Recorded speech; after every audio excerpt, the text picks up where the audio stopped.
Good morning. Welcome to this leaders debate on the decarbonisation of the public sector estate.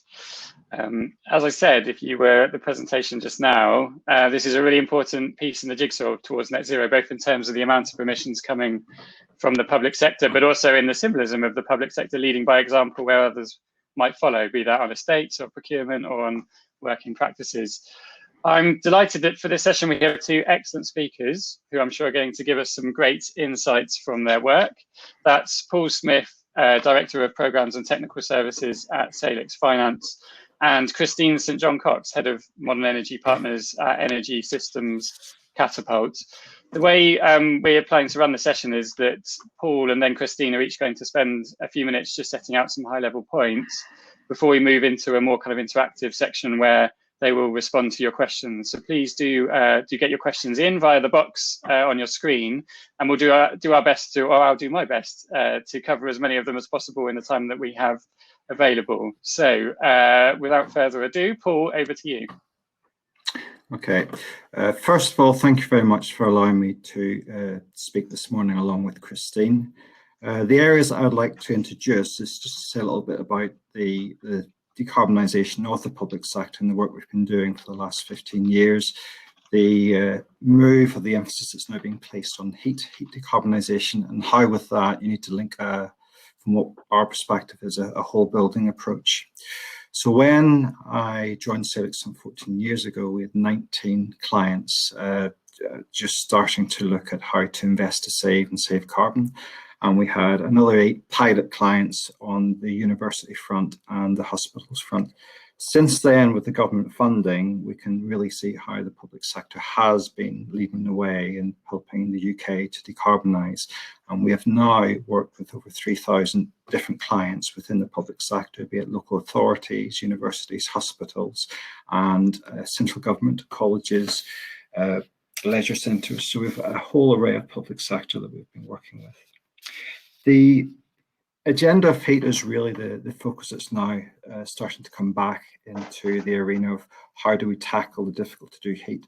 But I can say that even in the early years of Salix, when the clients were setting up their sustainable revolving funds from government funding, there was a large emphasis on heat and a lot of really good work was being done, be it loft insulation being rolled out a lot across a council set of schools, or cavity wall insulation, or building management control, and even putting new boilers in to replace the old boilers. But you were still really tackling and helping to improve energy efficiency and decarbonise the heat.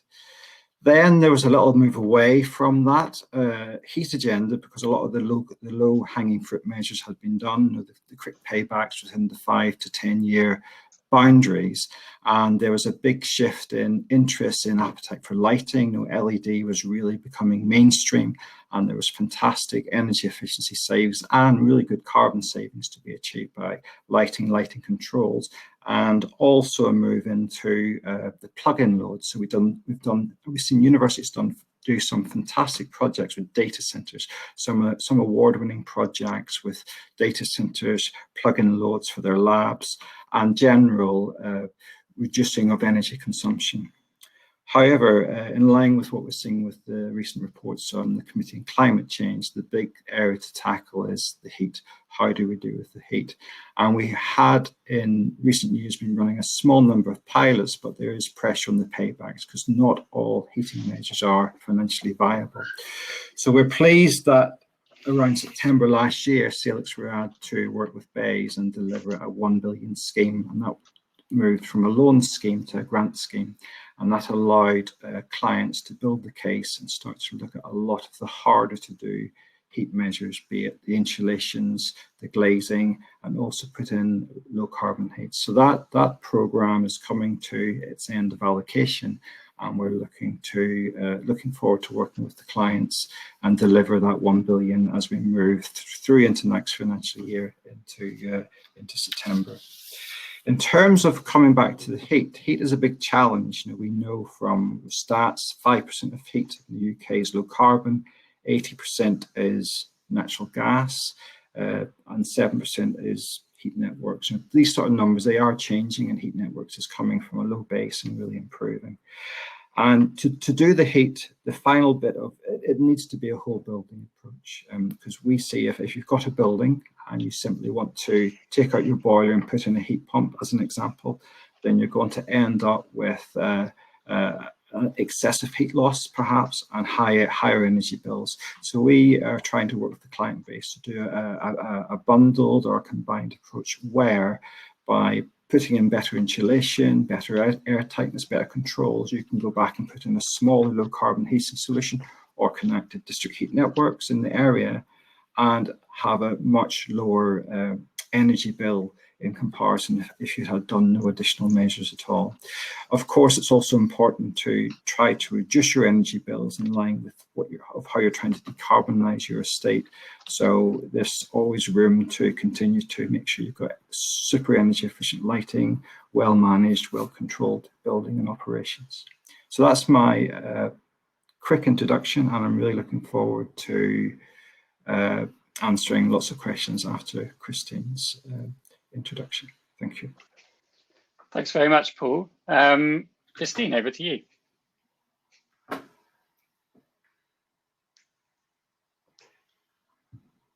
think Christine might be on mute.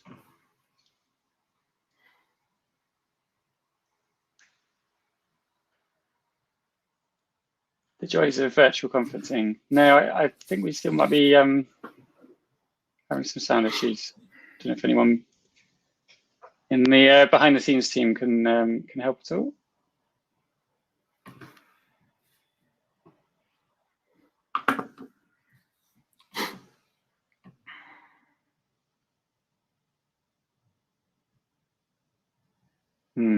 Still.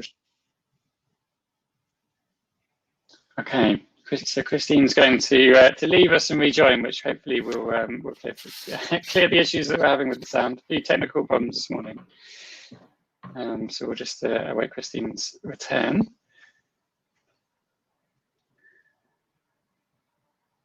Perhaps in the meantime, Paul, I'll just ask a quick question around decarbonising heating in public sector buildings. Quite a lot's talked about in the consumer end about the sort of the disruption, so people having to kind of clear out their houses to install insulation. Is that something that is shared in public sector buildings, and is there a way to sort of, in the way that you're delivering these, greater energy efficiencies, to minimise those disruptions? I think it varies in what building you're looking at and the occupancy. Clearly with schools, there's a great opportunity during the summer holidays before the heating season kicks in to do the measures during then. Other buildings can be more challenging, such as the council leisure centres, which really are 24/7, and universities, they've got very high occupancy hours. So there needs to be just careful planning and management of how you can rotate. Great, right, Christine, let's have another go, see if we can hear you. Hello? Great, we can hear you. I don't know what happened then. I don't think I'm going to move. I'm going to try and stay precisely still so that nothing changes. But thank you, Simon and Paul. It's really interesting to hear about what Salic's been on, in its journey over the years. So I thought to start off with, I would explain a bit more about Modern Energy Partners and what it is. It's not so well known as Salix. Indeed, it's quite young. We're only a 2.5-year-old innovation program that's grown out of the energy portfolio, innovation portfolio at BEIS. So we're a £20 million program at the moment, and we're being delivered in collaboration with the Cabinet Office and primarily OGP. I'm from the Energy Systems Catapult, and we've been responsible for delivering it, but actually it's a complete cross-government collaboration with a number of other government departments participating in the programme. So we're working with the MOJ, the MOD, the NHS, HMRC, and we've also got people like CCS, the Welsh Government, and other parts of BEIS actually, and the Cabinet Office, all interested in how the programme goes.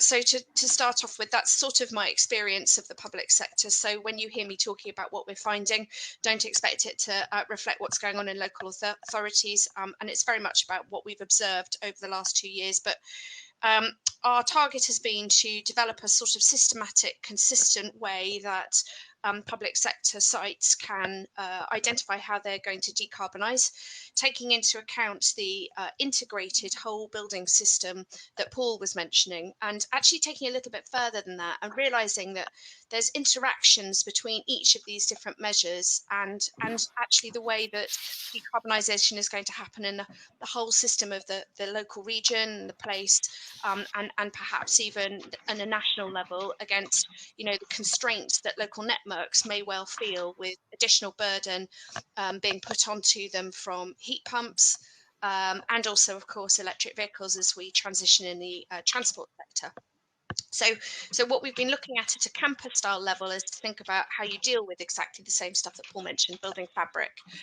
You know, you improve the building fabric, that reflects onto a heat pump system. You have a smaller heat pump potentially that has less network constraints impact. It also might impact on what heat network you need to do, because often systems are working at a higher temperature differential.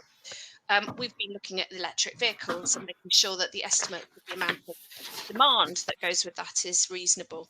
And then we've also been looking at how you integrate renewable energy. And actually, you know, on an economic and financial perspective, if you integrate renewable energy, what you do is you find a position where your financial benefits for the whole system improve, but actually economically against the Green Book, they don't necessarily. So we've been looking at all of those different types of insights and trying to build a bigger picture about how you do that in a systematic way with the same assumptions, and you can evaluate across a portfolio where you might put your investment.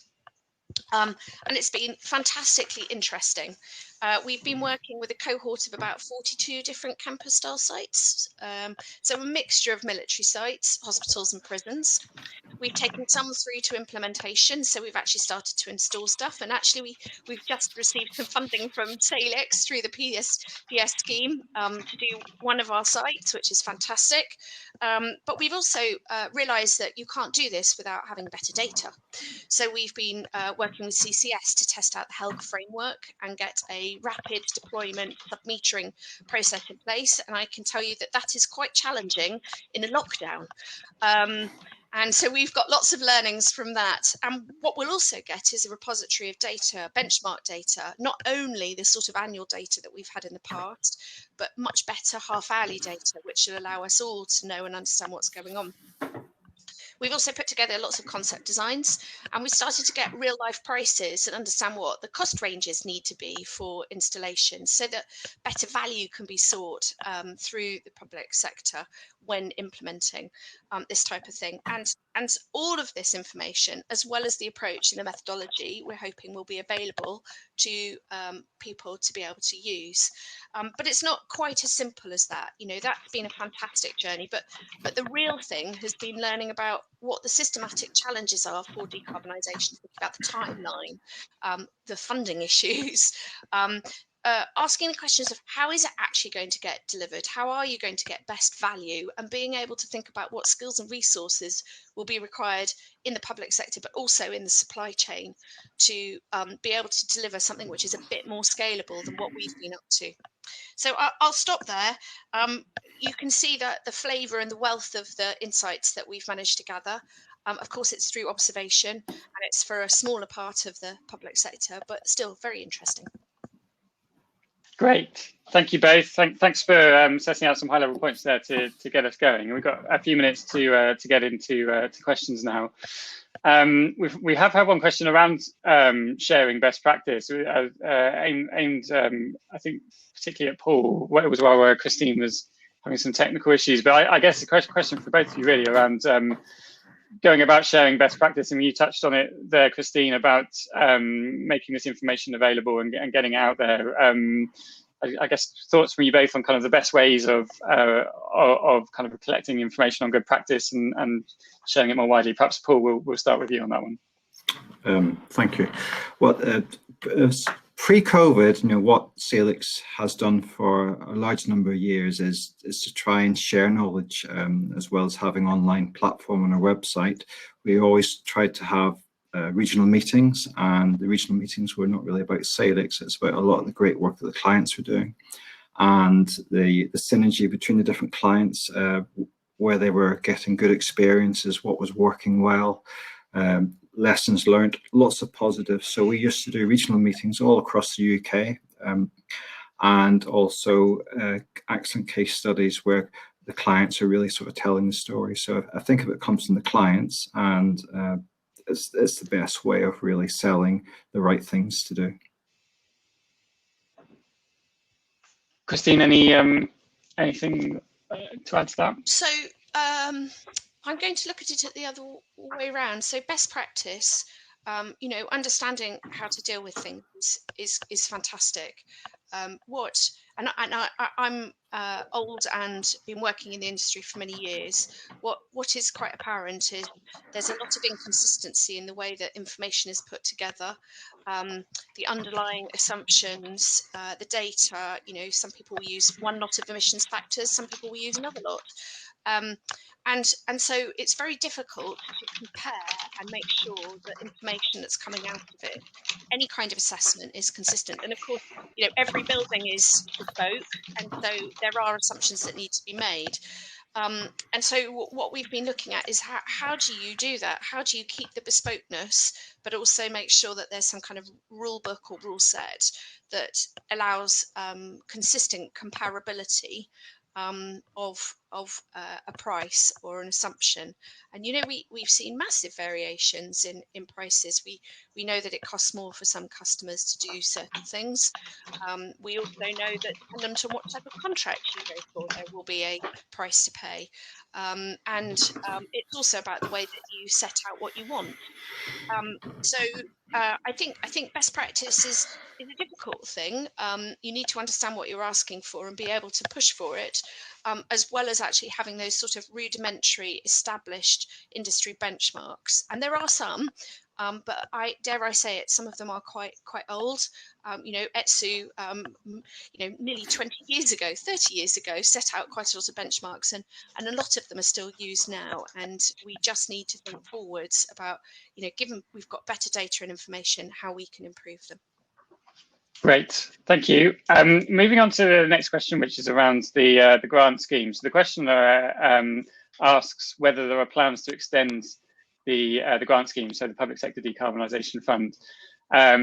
So I don't know whether either of you have any insights into that, or whether that's potentially a question more for Bays. I wondered whether a kind of a linked question that I would add to that is around the need for kind of clarity and consistency. I think in the domestic space with the Green Homes grant, it's been talked about the kind of the potential disruption of having a scheme which is then the funding isn't being carried forward beyond the end of this year, and there is a budget for the next financial year. But the kind of the up and down nature potentially of the funding available, and that the impact that has on supply chains, is that something that applies equally when we're talking about kind of public sector decarbonisation?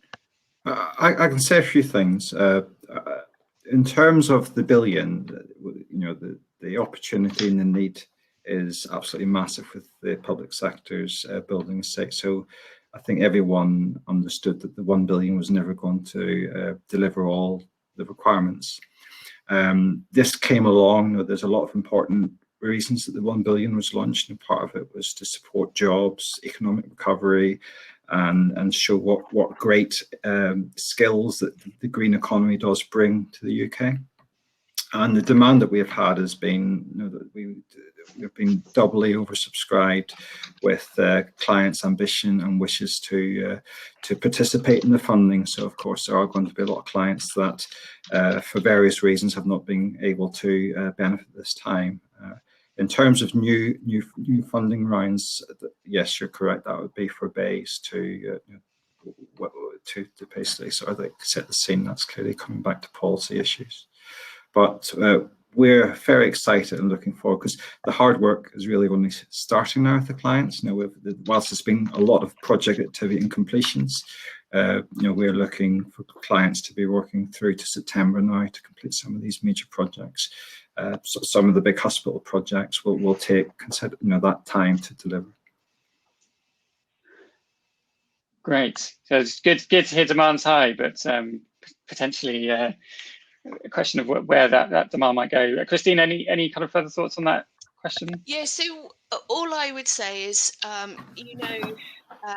we expect energy efficiency to deliver some savings for us, and quite a lot of that is economic, and it will have a reasonable payback, MPV, whatever you want to evaluate it on.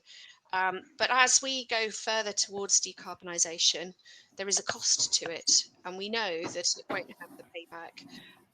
And so the challenge, I think, is to work out how we bundle things, or if we don't, to recognise that as we get further and further into decarbonisation, we need to look at this in a different way, and that the investment case needs to change, and the expectation of what you're going to get back from it has to be valued in a different way.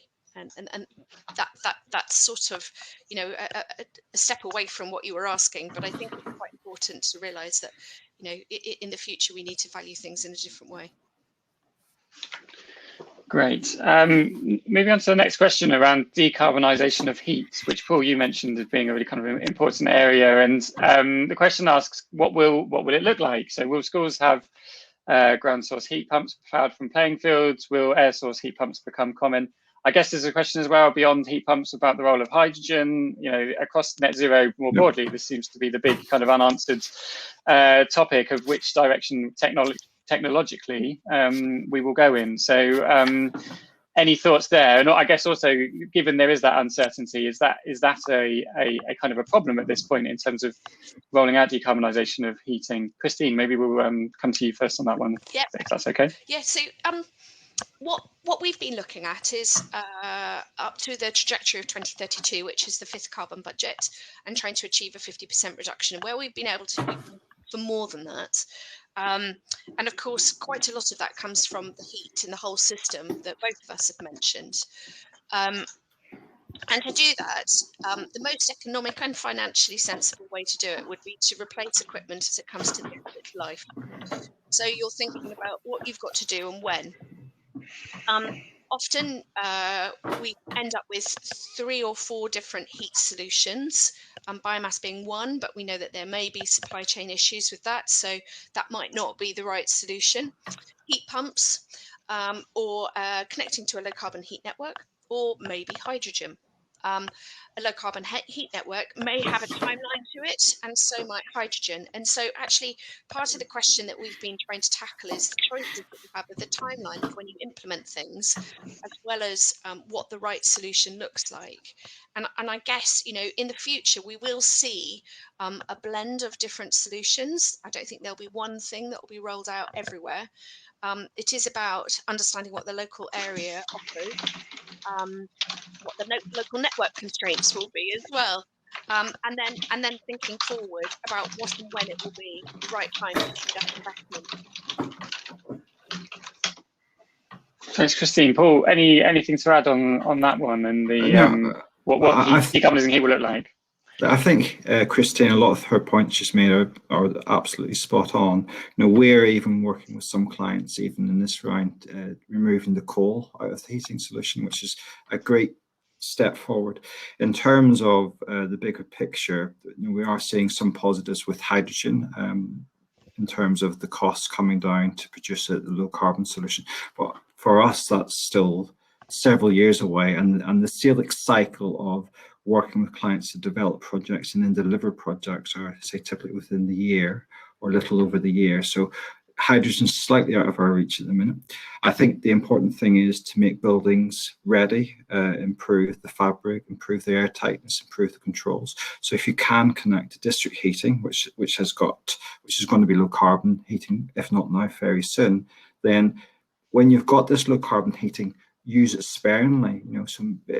Get some pride into your building. Get the controls in place so that you are using, an appropriate level of heat. And then I think that will really help with the overall agenda. The key thing is not all the solutions to deliver by 2050 or by 2032 even are ready now. So you can only do what you can do. But we are seeing a lot of ambition, a lot of appetite, and a lot of really great projects that we will be able to share in the very near future. That's great. Thank you both. I think we're almost out of time, unfortunately. We've got through a few questions. There's a few more to come in on the sidebar, but potentially I think there is facility for picking up questions in the kind of the wider networking sessions. But that's been a really illuminating session. So thank you both, Christine and Paul, and good luck with your work going forward. Sure, we continue to be engaging in a challenging time as the public sector continues to decarbonise. And thanks everyone for joining. Thanks, Simon. Thanks for the questions. Yeah, thank you, Simon. All right, cheers everyone. See you later.